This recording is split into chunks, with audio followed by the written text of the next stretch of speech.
Joining me live now is the Deputy Nationals leader, Kevin Hogan. Kevin, I've got to talk about the Nats too at some point, but let's talk about these protests first and foremost. Tanya Plibersek is right. The problem at the heart of it, when you use this term, globalise the intifada, it means the wiping out of either Palestinians or the wiping out of Israel. It doesn't represent a two-state solution. What's your view on that? Absolutely, Laura. I support everything that Tanya Plibersek just said. And look, I would also say that, we're coming from very recent Islamic extreme terrorist attack at Bondi, and that's obviously why the Israeli president is here. And this was supposed to be a goodwill, visit to Australia, and there's a lot of mourning still going on within the Jewish community and indeed wider Australian community. So I'd say to those protesters who are yelling out, chants and statements and that when Islamic extremists hear that, they feel validated by what they have done or what some of them may do. So very supportive, and I asked the police to look very closely at the people involved yesterday, and they were really inciting violence. Grace Tame is not just another Australian. She was Australian of the Year. What did you think when you saw her leading that chant? Well, Laura, I'd just say, I'm going to have to be very careful about what the police may or may not do on the back of that vision. But look, the laws are quite clear in the sense that, we do not want people, the speech laws, and we were supporting the speech laws around the extent that they are around violence. People have to be very conscious of, whether they stand in front of a terrorist flag or they chant something that is inciting hatred and or violence. And I think, as I said, the authorities and the police need to look very closely at the vision that was captured yesterday. I don't think it's in question though. I mean, Grace Tame has posted it on her own social media account and she's clearly leading that chant with enthusiasm. Yeah, well, look, I think from what I've just said, my view on that, Laura, is clear. So, again, I think the police will look at that, the authorities will look at that. There's things you can't do. And within protests, that protest was accepted to be stationary and to not move. There were people then who wanted to move towards Parliament. There were people who would change in this country. And the police need to, and the authorities should act on that. Okay, Kevin. As again, Laura, I think, and what people have to realise, and I'm going to repeat this, Laura, because it's really important.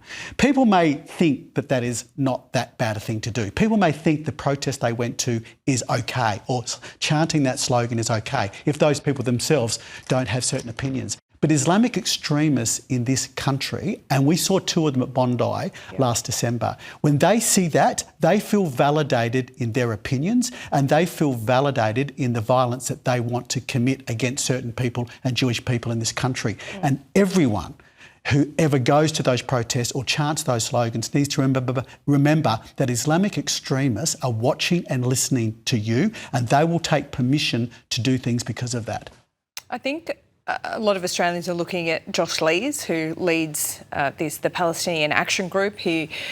And a lot of the protesters that are there, they don't.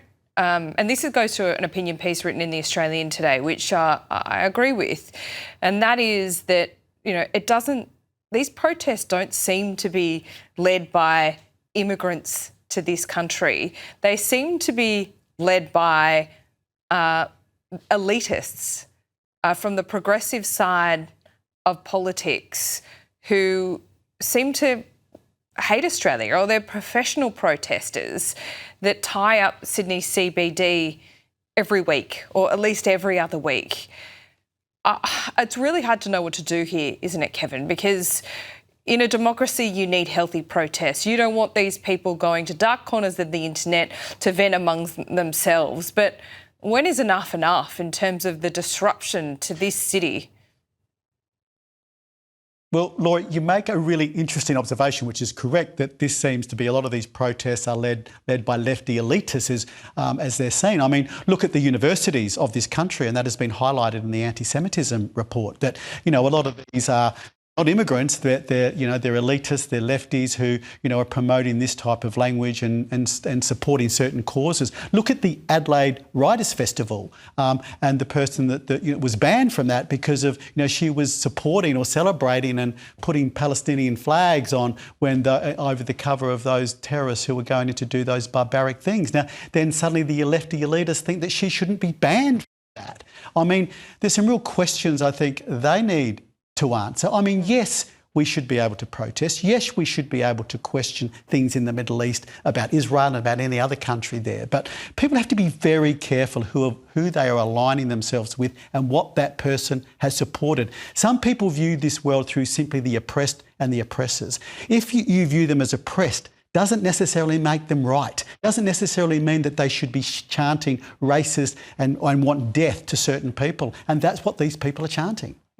Okay, we'll be talking about this for most of the rest of the program, but I do want to ask you about the Nationals, the coalition reunification. I spoke to David Littleproud just yesterday. I think fairly a lot of people think, is this going to be okay? Because Susan Lee looks like she might not survive the week. There's a challenge afoot from Angus Taylor. I'm told in the room of the National Party room meeting, the last one before Sunday's reunification, I think it was about 3:15 after question time on Thursday, that there was a pretty deep anti-Susan Lee sentiment within that room. Is that right? Well, Laura, what the focus of that meeting wasn't about the Liberal leadership and Susan Lee or anyone. What that meeting was solely focused on was what we were prepared to accept or not accept in rejoining the coalition. And we put a proposal that room accepted that day about how we would re-enter the coalition. And it meant that the senators weren't going to be punished separate from any other shadow cabinet minister, and there certainly wasn't going to be a 6-month or a 3-month suspension. We put a proposal that was accepted by the Liberal leadership, and that was the sole focus of that meeting. Do things change if the leader changes in the Libs?